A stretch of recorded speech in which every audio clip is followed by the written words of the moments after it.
Do you ever meet someone that just lets life happen to them? They sit around and talk about how they were robbed or how things didn't work out because, well, it wasn't my fault. We can be those people easily.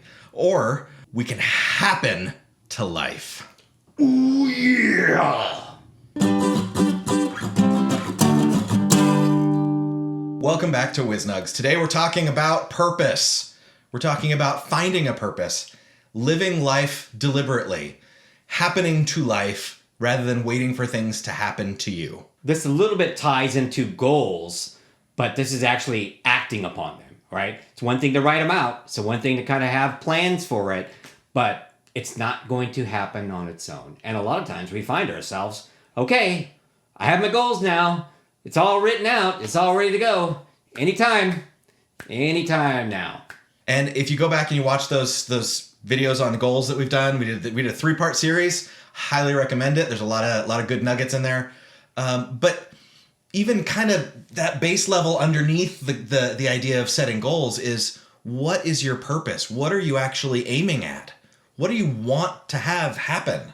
And who defines that but you, right? If you're, example giving, if you're just kind of sitting around waiting for things to happen, waiting for that job promotion, I'm waiting for that special someone to come walking into my life, whatever it is, if you're just waiting for life. Well, I'm thinking about when I was in school. Okay. Like, you start school, United States, start school around 5 years old, and you get out around 18 years old. Around there, yeah. So for that whole time period, it's almost a conveyor belt. As long as you're, making the minimum requirements, Going through the motions, yeah. you can get through, and you can just kind of, every next step is planned for you. Right. You get up to high school, junior high, maybe you're choosing electives. Right. Some classes, some things that interest you. A lot of times it's the best of the worst, right? Right. You go like, I don't know. I need how many credits to graduate? Okay, well, I guess I'll pick that one. Yeah. And you kind of float through it to a large extent. But, it's also pretty cool because usually you can find friends that you can hang out with in your downtime between classes, and you just kind of do your thing.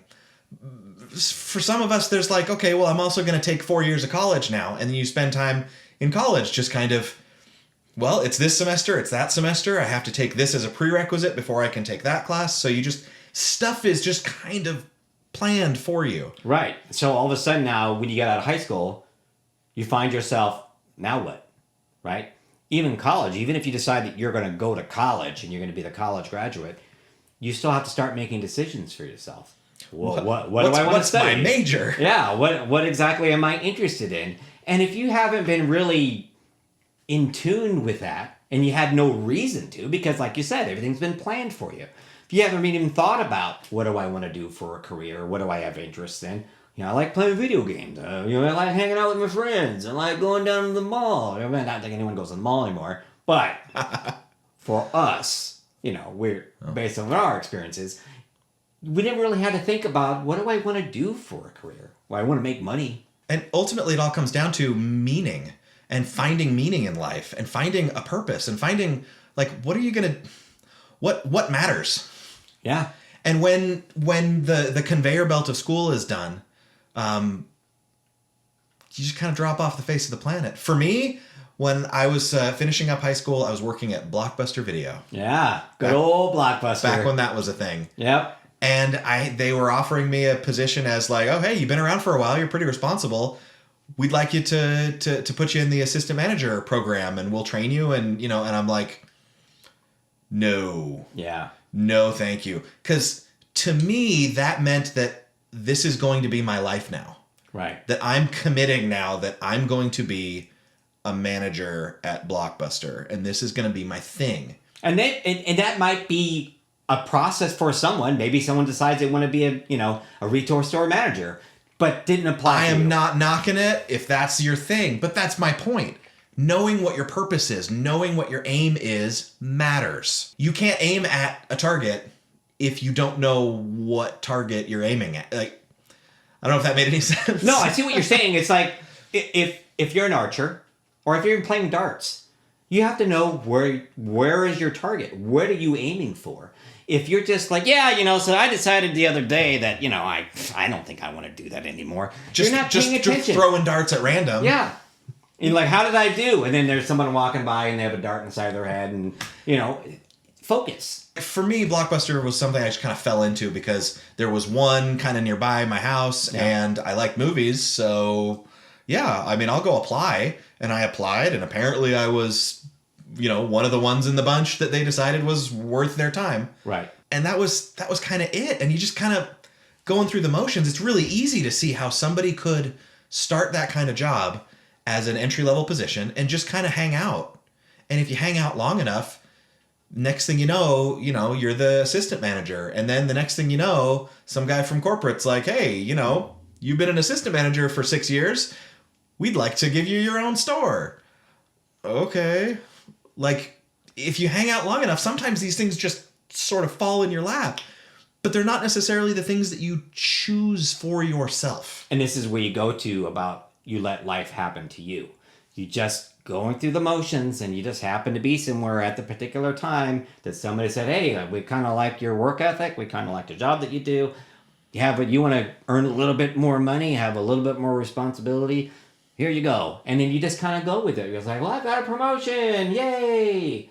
Maybe not really excited about it because you let life happen to you. And I think we've met people that we see the after effect of this, where you see the people who are just kind of bitter and grouchy and they don't really like what they're doing or where they are. And they just assume that life is just this treadmill of awfulness. Right.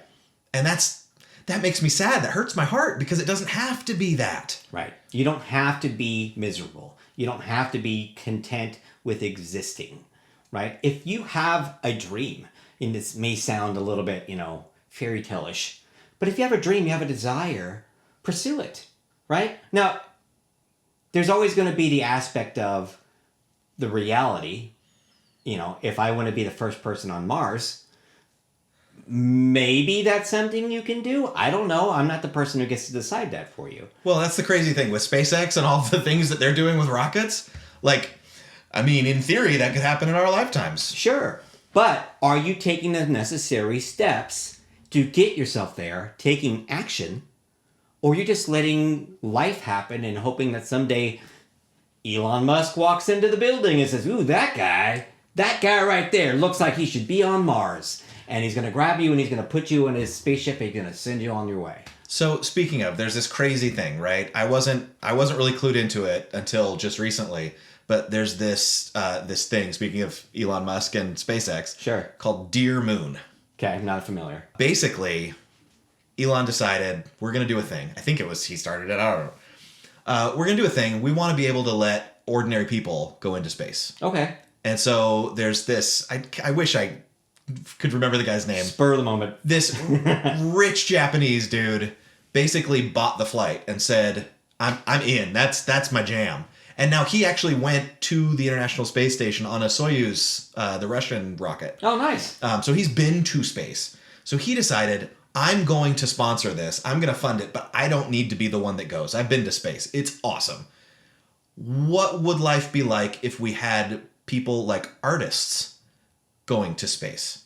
Neil Armstrong talked about after being on the moon and looking down at Earth and seeing that things like borders are basically arbitrary. Right. From that perspective, that we're all one human race, that changed things for him. So anyway, long story short, there's this thing, you can look it up, it's called Dear Moon, and the gist of it is, I want to say 6 or 8 people have been selected to go to the moon.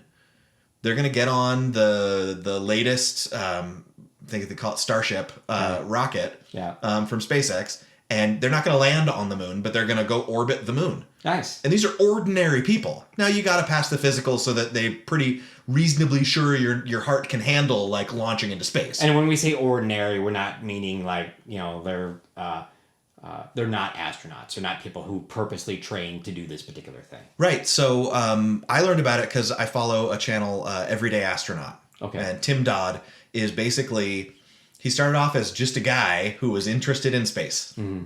And he started making videos wearing a Russian army surplus, Russian surplus like spacesuit or like flight suit. Sure. And so I caught this going like, what the crap? What is this? He's in bright orange suit with a little helmet on, and he's just talking to the camera about space stuff.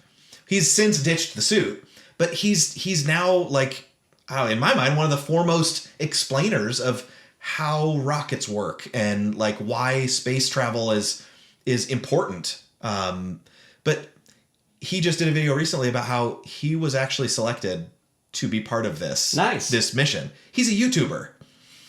He's not like an army guy who then went and became a test pilot and then went and became an astronaut. But to tie this into what we're talking about, he had to apply. So now he gets to be in space, which is probably not even a thing that ever was going to, he didn't think it was going to ever happen to him, right? But now here he is, right? Because he took action. And I wouldn't be surprised if a large portion of this came about because he's a YouTuber who discusses space. So he can explain space to ordinary people because he is an ordinary person who has figured out how to talk about space. And correlate it to makes it understandable, right? And not saying that there weren't people out there talking about it before.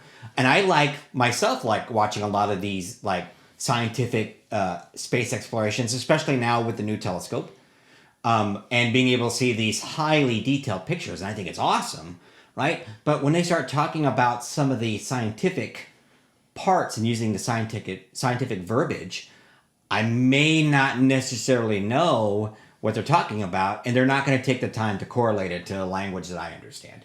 Right. And so in his case, using him as an example, so here's the plug. Check out Everyday Astronaut, YouTube channel. Tim Dodd is the guy. Love you, Tim. He started off just kind of talking about it.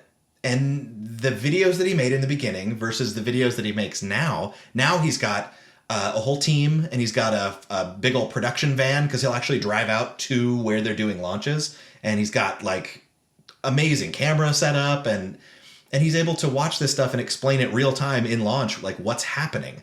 When they say, oh, they're approaching max Q, like he explains what that is and why it's important and why it matters and how it, and this stuff, like I know this stuff because I've watched his videos. His videos now, he does like a deep dive into the history of Russian rocket engines. Now that may not be your thing, and I doubt that would have been his thing when he started doing the channel. Right. But you know what? Going to space was also not really in the cards for him at that time either. It could have been as simple as, I like planets, right? It could have been as simple as that, right? And then now he's where he's at. So what I would like to bring up next is, and it's relevant, but it's not, but I want to bring it up briefly. Both Casey and I are libertarians. The reason that we really don't even bring it up before is because for the most part, we believe that you should be able to live your life the way that you want to live. And nobody really should tell you how you live your life as long as you're not infringing upon the rights of other people. So we try to keep most of our political viewpoints to ourselves. We talk about it with each other, but for the most part, we don't go out and push it on other people because just the non-aggression principle in my mind is I don't need to tell you how to live your life as long as you're happy and you're not bugging anybody else. You should be able to do what you want to do, right? Yeah. But the reason that I bring this up is because there are two libertarian people out there that I listen to and I follow that helped us get to actually making this a possibility for us. There are Tom Woods and Eric July. Tom Woods has a thing called School of Life, where he basically had gathered a bunch of professionals that were experts in their fields, and he keeps adding new people all the time, right? To help you, first off, decide what your purpose is, right? Because they take people in who maybe they're in a rut in their job. Maybe they got down the assistant manager path at a retail store, and they're not finding happiness there, right? Yeah. So it's helping them find their purpose, finding out, I had this crazy idea I wanted to make, and this is an example. I wanted to make a kid's toy.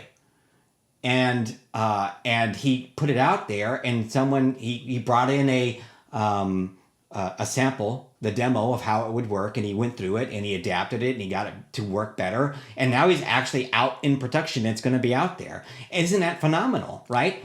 And so it was the focus, and Tom Woods talks about this in his podcast, the Tom Woods Show. That's another plug. He talks about it. It's one thing just to sit on your backside and wait for life to happen to you, or you can go out there and be the creator. In our sense, we wanted to be able to bring our nuggets of wisdom to people that might benefit from it. But this is just the first step, right? There could be an endless avenue of results of where this goes. Who knows? The WizNugs amusement park is going to be top notch. Or even for Mr. Eric July, the WizNugs action hero figurine assembly company. And I'll talk about that in a minute. But anything's a possibility. But Eric July also went out, and he had been a commentator out on YouTube for years. And he grew big time, and so did Tom during COVID. But for years, Eric July, his basic premise of his show was talking about comic books, right? And he would go out every week and he would buy these comic books, and then he would give you a review of it, and then, the good and the bad.